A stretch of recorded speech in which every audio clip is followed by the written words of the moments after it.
Think you know fish? Think again. Meet the ocean's sassiest stars, the saltwater puffer fish. From their over-the-top needs to their stunning variety, these aquatic divas are the ultimate tank upgrade. Dive in to see why pufferfish are the ocean's glam squad. Starting with the porcupine puffer. Scientifically known as Diodon holocanthus, this is a fish that wears its attitude on its scales. Literally. This species is the epitome of oceanic edge, sporting an array of sharp needle-like spines that make it look like a punk rocker of the sea. These spikes aren't just for show, no. When threatened, the porcupine puffer can inflate its body, making those spikes stick out and transform into a spiky balloon that's nearly impossible for predators to swallow. It's like having an armor upgrade on command, an ability that sets this puffer apart as a survivalist. Growing to a sizable 2 feet, the porcupine puffer needs a tank that can match its grand presence. At least 180 gallons, if not more. This is not a fish that can thrive in a modest setup. It's got personality and presence that demand room to explore and interact. In the wild, they're found across various tropical and subtropical oceans worldwide, from coral reefs to murky seabeds. This wide habitat range is one reason they've adapted so well to aquarium life, but they still require a well-maintained environment with plenty of space. One thing to note, their diet. Porcupine puffers are voracious carnivores. In their natural habitat, they feast on crustaceans and mollusks, using their powerful beak-like teeth to crush shells. In captivity, they need a high-protein diet that includes clams, mussels, shrimp, squid, and other hard-shelled seafood. This not only provides the nutrition they need, but also helps keep their ever-growing teeth trimmed. Without a proper diet, their teeth can overgrow, leading to feeding issues. Next up, we have the Stars and Stripes Puffer, or Arthron hispidus, which is basically the ocean's version of a fashion icon. With a body that's covered in light blue spots and sleek tan stripes, this pufferfish looks like it's been dipped in a designer pattern, but don't let its polished appearance fool ya. This fish is as fierce as they come, growing up to 2 feet long. Its Indo-Pacific origins mean it's used to the vast, vibrant coral reefs, so if you're thinking of bringing this aesthetic influencer into your home, be prepared to provide it with an equally impressive setup. The Stars and Stripes Puffer isn't just a casual commitment. It demands a minimum of 180 gallons with plenty of swimming space, an environment that mimics the intricate coral structures it would encounter in the wild. This means lots of hiding spots and open water for swimming. Despite their size, they can be a bit shy, so a well-structured tank helps them feel secure. Their diet's similar to other puffers, carnivores with strong preference for hard-shelled prey. In the wild, they munch on a variety of invertebrates that can even eat coralline algae. In an aquarium, offering them a varied diet that includes crustaceans and mollusks will keep them healthy and their teeth in check. While they might be tempted by smaller fish or invertebrates in a community tank, they're generally peaceful towards larger tank mates. However, their size and potential appetite mean they're best kept in a species-only or large fish community setup. The golden puffer, or Arthron meleagris, takes the crown as the king of puffers. This pufferfish doesn't just settle for one look, it can be found in several color variations, from a sleek dark blue with white spots to a fully golden hue. It's large and in charge and commands high prices at your local fish store. Originating from the Indian and Pacific Oceans, this species prefers the vibrant coral-rich lagoons where it can camouflage and hunt. It's got a unique beak adapted for scraping food off rocks, particularly corals, which means it's not exactly reef safe. In an aquarium setting, you'll need to provide it with substantial diet that mimics its natural feeding habits. Think clams, squid, and other hard-shelled delicacies. Like its fellow puffers, the golden puffer can reach up to 2 feet in length and requires a spacious environment of at least 180 gallons. This isn't a fish that does well in cramped quarters, no. It's got a bold personality and an appetite to match, needing space to roam and explore. You might even notice it picking at the rockwork, scraping off bits of algae and tiny critters, which is part of its natural behavior. If there's a fish that can melt your heart at a glance, it's the dog-faced puffer, scientifically known as Arthron nigropunctatus. This Indo-Pacific native has won the hearts of aquarists with its adorable puppy-like face, complete with round, expressive eyes and a snout that looks almost like a dog. Oh, it's so cute. No wonder this species is one of the most popular saltwater puffers in the aquarium trade. However, this fish requires special considerations before bringing it to your home. The dog-faced puffer grows up to about a foot in length and needs a tank size of at least 150 gallons. It's not as massive as the porcupine or Stars and Stripes puffers, but it still needs ample space to thrive. It's also not reef safe, as it has a knack for munching on corals, sponges, and other invertebrates. This diet preference makes it a bit of a challenge to keep in a mixed reef aquarium, but despite its potential to cause havoc in a coral setup, the dog-faced puffer can be a charming and interactive tank resident. They recognize their owners and might even follow you around as you move near the tank, looking for food or simply being curious. Like other puffers, they require a varied, high-protein diet that includes crustaceans and mollusks to keep their beak-like teeth trimmed. Don't let the small size of the saddle Valentini puffer, or Acanthogaster valentini, fool you. At just 4 inches in length, it's a pocket-sized troublemaker of the pufferfish world. But what it lacks in size, it more than makes up for in personality. This little puffer comes with a distinctive saddle marking, adding to its charm and making it a favorite among aquarists who want a puffer without the need for a massive tank. This species is native to the Indo-Pacific coral reefs, where it plays the role of a curious explorer. In captivity, the saddle Valentini puffer can comfortably live in a 30-gallon tank, making it more accessible for hobbyists who don't have the space for a larger setup. However, its small size doesn't mean it's a simple fish to care for. It's got a strong appetite for crustaceans and mollusks, so it's best suited in a fish-only setup where it can enjoy its diet without causing mayhem in a reef environment. Interestingly, this puffer's been observed in the wild shoaling with similar-looking species. The black saddle filefish, or Bluteris prionerus, is one of those fish. It's like they have their own little squad, adding a social and interactive aspect to their behavior. In the aquarium, the saddle Valentini can be a lively and engaging addition, but keep in mind that it may nip at other tank mates if it feels threatened or if there's competition for food. The Central American sharp-nosed puffer, scientifically known as Acanthogaster punctatissima, might be one of the smallest pufferfish around, but it's a trendsetter in its own right. Measuring just 3 to 4 inches, this little fish brings a burst of color to any aquarium with its striking red body covered with white spots. It's like the ocean's version of polka dots, making this pufferfish a stylish addition to any tank. Originating from the western Atlantic Ocean, it's used to a range of environments, but it truly shines in a well-maintained smaller aquarium.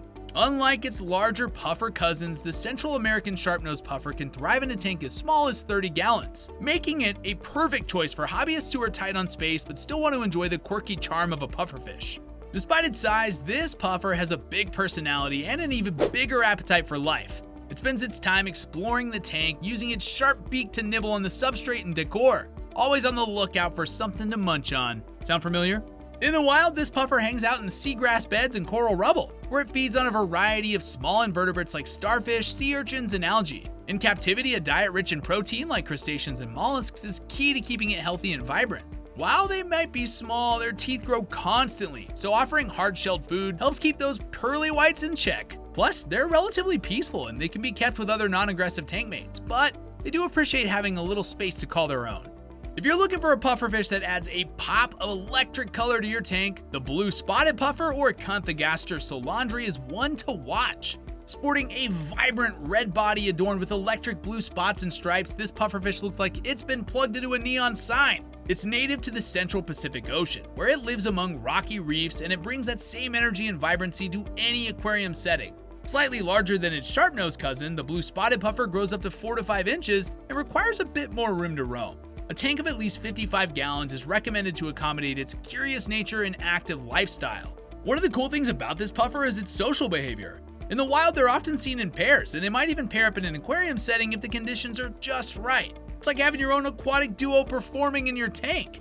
When it comes to diet, the blue spotted puffer is a classic carnivore with a taste for invertebrates. Its diet should include a variety of meaty foods such as clams, shrimp, and squid to keep it healthy and happy. Just like other puffers, it needs hard foods to trim down its ever-growing teeth. Although they can be kept with other fish, they're not reef safe. Their natural curiosity often leads them to nip at corals and invertebrates, so it's best to keep them in a fish-only setup. The Dribbled puffer, scientifically known as Arthron mappa, is the graffiti artist of the ocean. With a body covered in intricate patterns that look like they were scribbled on by a talented street artist, this puffer is a true masterpiece. These squiggles are outlined in black and highlighted with yellows, giving this fish an unmistakable and striking appearance. And as one of the largest puffers, it can grow to over 2 feet in length, making it the gentle giant of the pufferfish family. Originating from the Indo-Pacific, the scribbled puffer is accustomed to living among shallow reefs, where it often finds a cave to take shelter. Given its size, this puffer demands a massive tank, at least 300 gallons. It's not for the faint of heart or those with limited space. This fish requires a significant commitment, but for those who can provide the right environment, it offers an incredible display of beauty and grace in your aquarium. Diet-wise, the scribbled puffer is a hardcore carnivore, feasting on a variety of invertebrates in the wild. In captivity, it requires a diet rich in protein, including clams, mussels, shrimps, and other seafood. Its powerful beak is designed to crush and grind, so providing hard-shelled food is crucial to prevent overgrowth of its teeth.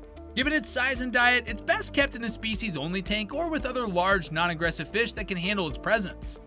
The Immaculatus puffer, or Arthron immaculatus, is a master of camouflage, blending seamlessly into its surroundings in the Indo-West Pacific.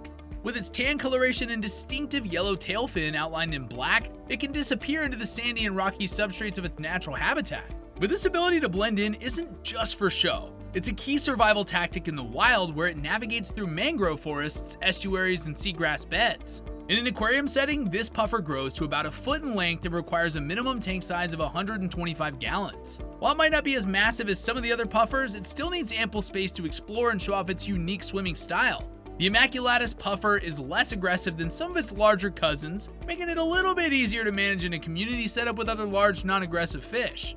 When it comes to diet, the Immaculatus puffer is no different from its puffer relatives. It craves a diet high in protein, particularly hard-shelled invertebrates like clams and crustaceans. This not only satisfies its nutritional needs, but also helps keep its beak-like teeth in check. Its fry and juveniles often stay in protected areas of brackish water, making it near impossible to breed in captivity. Last but certainly not least, we have the starry puffer, or Arthron stellatus. This pufferfish looks like it swam straight out of a star-filled galaxy, with a body covered in tiny white spots set against a black canvas. It's a cosmic beauty that can surpass 3 feet in length, making it one of the largest and most impressive puffers you can encounter. Originating from the Indo-Pacific, it starts its life journey in estuaries before moving to the reefs and lagoons. Given its massive size, the starry puffer requires a tank of at least 300 gallons. Think of it as the mega mansion of the aquarium world. This is not a fish for the casual hobbyist. It demands an enormous amount of space, pristine water quality, and a well-planned diet to thrive. Despite its size, the starry puffer is relatively easy to find in specialized pet stores. But its care requirements mean it's best suited for experienced aquarists or public aquariums. In the wild, this pufferfish is a predator, using its beak to crush through the shells of its prey. In captivity, you're going to need to replicate this diet with a variety of hard-shelled foods to keep it satisfied and healthy. While it's generally peaceful towards other large tank mates, its sheer size and appetite make it a potential threat to smaller fish and invertebrates, so careful planning is going to be needed when introducing it to a community tank. We mentioned the diet several times when talking about these fish, but let's talk in detail here. When it comes to foods, I prefer foods like LRS Chunky Carnivore Blend. No, not for me, for the fish. This is full of high-protein seafood like shrimp, scallop, squid, clams, and more. It's on the pricier side, so keep that in mind, but other typical frozen foods that will work great are silver sides and krill. Another thing that works great is getting seafood from the grocery store. Mussels, shrimp, and other raw seafood work awesome. Crab legs are another treat you can offer here. I'm going to focus on the larger pufferfish for this section, tank mates. For tank mates, here are a few that you can consider that might work. Lionfish, triggerfish, eels, groupers, tangs, large angelfish, and large wrasses.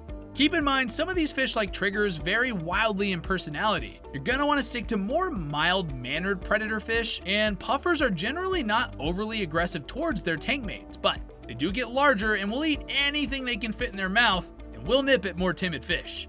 Let's talk for a minute about keeping a large tank. A sump is a must for fish this large as they're very messy eaters. I'd consider oversized sumps and larger than necessary protein skimmers. For rocks, look for larger ones they won't be able to carry. And yes, I've seen these fish carry entire rocks. A bored pufferfish will happily rearrange a tank. Don't just pile rocks together, either consider large ones or glue them together. You can use sticks as well to keep them held. I like epoxy cement mix and acrylic rods to keep everything held in one tight space. Don't bother with acrylic tanks for these fish unless your tank is custom made.